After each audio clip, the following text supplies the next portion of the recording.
Assalamualaikum warahmatullahi wabarakatuh. Apa kabar semuanya?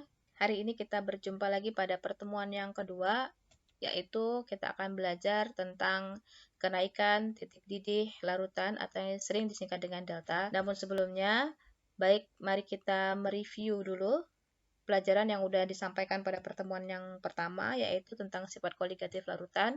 Pernah disampaikan bahwa terdiri atas beberapa macam. Yang pertama adalah kenaikan titik didih larutan, kemudian penurunan titik beku, selanjutnya penurunan tekanan uap, dan yang terakhir adalah tekanan osmotik. Dan hari ini kita khusus akan membahas tentang kenaikan titik didih larutan. Sifat yang pertama. Baiklah, perhatikan gambar di samping, ada dua bejana.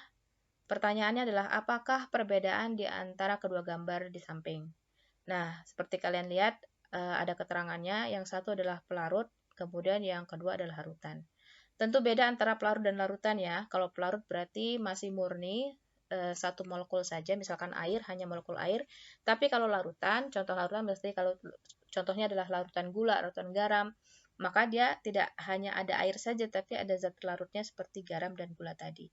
Kalau kalian perhatikan tuh molekulnya dibedakan ya, kalau larutan ada dua jenis, yang satu adalah molekul air, berarti satunya adalah zat terlarutnya.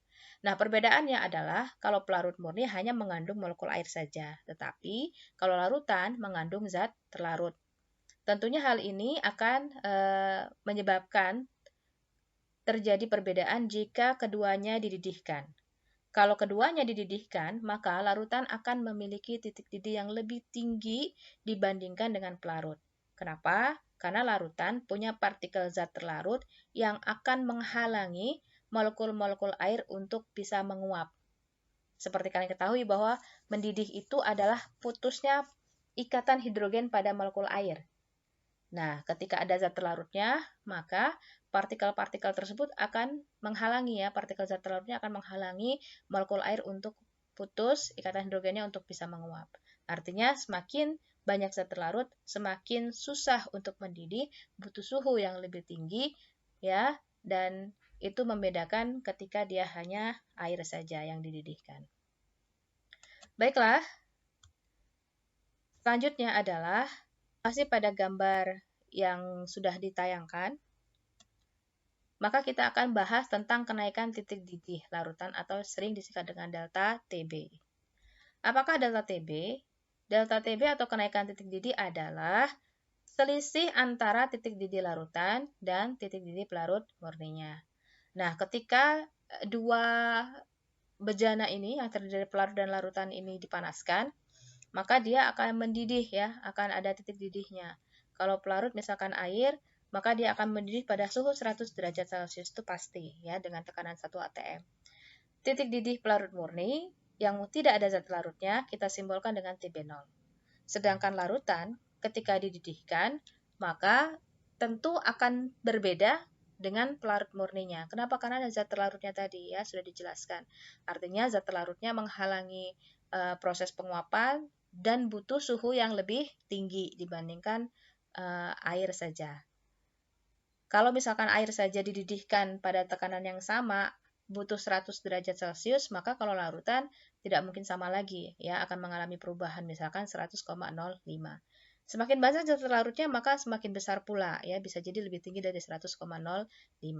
Nah, kalau kalian perhatikan, ada perubahan antara sebelum ditambah dengan zat terlarut dengan sesudah ditambah zat terlarut. Beda antara pelarut dan larutan. Ada kenaikan. Nah, inilah cikal bakal teori kenaikan titik didih larutan. Ada peningkatan tadi. Sehingga dapat kita simpulkan bahwa untuk mengetahui berapakah besar kenaikan titik didihnya atau delta TB-nya, berarti kita bisa mencarinya dengan cara mencari selisihnya antara larutan dan pelarutnya. Berarti delta TB adalah TB min TB0. Nah, seandainya kita mau cari tahu nih ya, pada simulasi gambar di samping, berapakah kenaikan titik didihnya, berarti tinggal dimasukkan ke rumus saja, karena kita tahu berapa titik didih pelarut dan titik didih larutannya. Ya, artinya delta TB-nya berarti 100,05 dikurang dengan 100, yaitu 0,05 derajat Celcius. Artinya ya, untuk kasus di samping, kenaikan titik didihnya hanya sebesar 0,05 derajat Celcius. Selanjutnya, kita akan coba membahas rumus kenaikan titik didih larutan atau delta TB yang sering digunakan dalam perhitungan. Namun sebelumnya, kalian harus paham dulu larutan yang akan kita analisa termasuk dalam larutan yang apa? Apakah dia termasuk non-elektrolit? Kalau non-elektrolit, maka berlaku rumus-rumus seperti yang tertera, ya, yaitu delta TB adalah KB dikali dengan M. Ini juga rumus kenaikan titik didih. KB itu adalah tetapan kenaikan titik didih molal, dan M kecil, merupakan molalitas. Molalitas itu rumusnya adalah gram per ml kali 1000 per P, maka secara keseluruhan delta TB bisa kita tulis sebagai KB dikali gram per ml dikali 1000 per P, di mana KB itu adalah tetapan kenaikan titik didih molal, gram atau G itu adalah massa zat terlarut, MR itu adalah massa molekuler relatif zat terlarut, MR-nya, dan P itu adalah massa pelarut. Jadi jangan salah antara G dan P, semuanya massa, tapi G itu untuk terlarut dan P itu untuk pelarut. Nah, bagaimana kalau senyawanya adalah atau larutannya adalah elektrolit? Maka berlaku rumus sebagai berikut, yaitu delta TB sama dengan KB dikali dengan M dikali dengan I. Bedanya adalah ada I-nya, di mana I ini adalah faktor Van Hoff.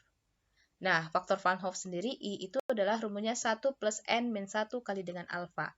Maka bisa kita jabarkan kalau larutan elektrolit delta TB-nya adalah KB kali gram per ml dikali 1000 per P dikali 1 plus N min 1 kali alfa.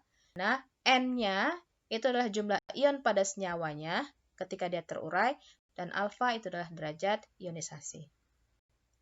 Baik, selanjutnya coba kita mensimulasikan ini dalam perhitungan. Misalkan ada contoh soal, yang pertama, sebanyak 6 gram urea dilarutkan dalam 500 gram air. Tentukan titik didih larutan tersebut jika KB airnya adalah 0,52 dan MR urea, massa molekuler relatif ureanya adalah 60. Kita akan coba bahas. Yang pertama, diketahui dari soal bahwa massa ureanya hanya 6 gram, kemudian KB airnya 0,52, massa airnya, pelarutnya itu adalah 500 gram, MR ureanya 60 gram per mol, dan TB airnya walaupun tidak tertulis dalam soal, tapi karena pelarutnya air, maka TB0-nya sudah lumrah diketahui secara umum bahwa air punya titik didih 100 derajat Celcius, berarti TB0-nya bisa kita tuliskan 100 derajat Celcius. Ditanya adalah titik didih larutan atau TB. Yang harus kalian analisa adalah pertama kali urea, larutannya ini apakah termasuk non atau elektrolit. Karena dia non-elektrolit, maka berlaku rumus delta TB sama dengan KB dikali M saja tanpa I. Atau bisa kita jabarkan menjadi KB kali gram per ml kali 1000 per P. Masukkan ke dalam rumus semua data yang ada, yaitu 0,52, GR-nya adalah massa zat terlarut, berarti si urea, yaitu 6, dibagi 60, MR-nya dikali 1000 dibagi dengan massa air, yaitu 500 gram. Jadi GR sama P jangan salah ya, satu untuk zat terlarut, satu untuk pelarut. Akan kalian dapatkan yaitu 0,104 untuk delta TB kenaikannya. Tapi yang ditanya adalah TB, yaitu titik didih larutan. Jadi harus tahu apa itu TB0, TB, dan delta TB, jangan kebalik ya. Nah, untuk mencari TB berarti kita akan menggunakan rumus umumnya. Rumus umum yang kita bahas di awal adalah delta TB sama dengan TB dikurang dengan TB0. Jadi untuk mencari TB adalah delta TB ditambah dengan TB0. Delta TB-nya yang baru kita cari yaitu 0,104 dan TB0-nya adalah 100 derajat Celcius ya, yang sudah ditulis di awal. Maka TB-nya atau titik didih larutannya adalah 100,104. Mencoba soal yang kedua, mirip tapi akan kalian temukan bedanya.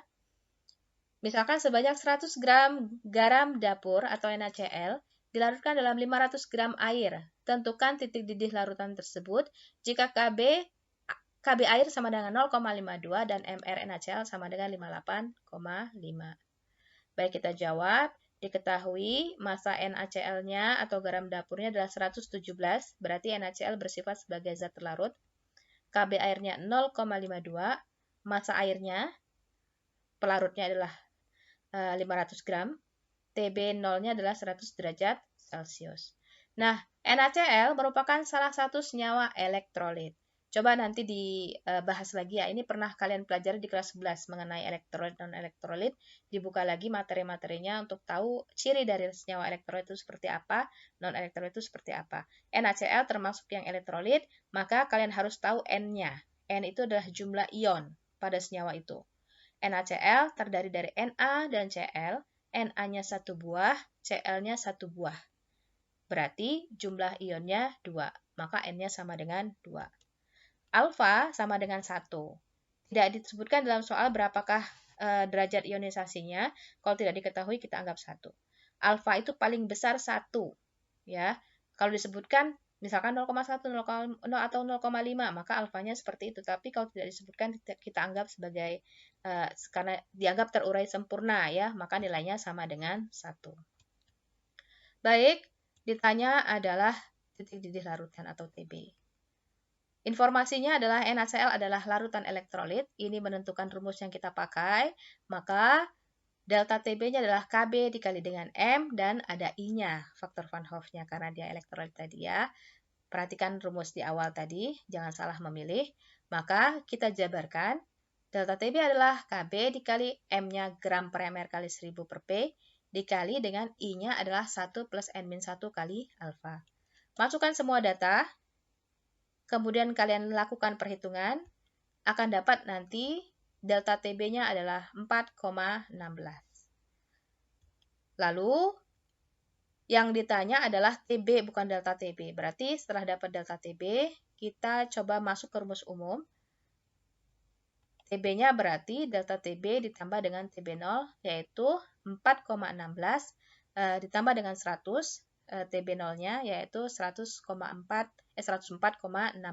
ya, berarti titik didih larutannya. Nah, sekian kira-kira tentang kenaikan titik didih. Tentunya ini hanya awal saja, kita akan mencoba mengeksplor kembali pembelajaran ini dengan soal-soal supaya kalian bisa lebih paham. Tapi sebelumnya terima kasih karena sudah menonton. Mudah-mudahan bisa bermanfaat dan bisa kalian jadikan acuan bagi kalian untuk bisa membahas atau menyelesaikan soal-soal tentang kenaikan titik didih. Terima kasih. Assalamualaikum warahmatullahi wabarakatuh.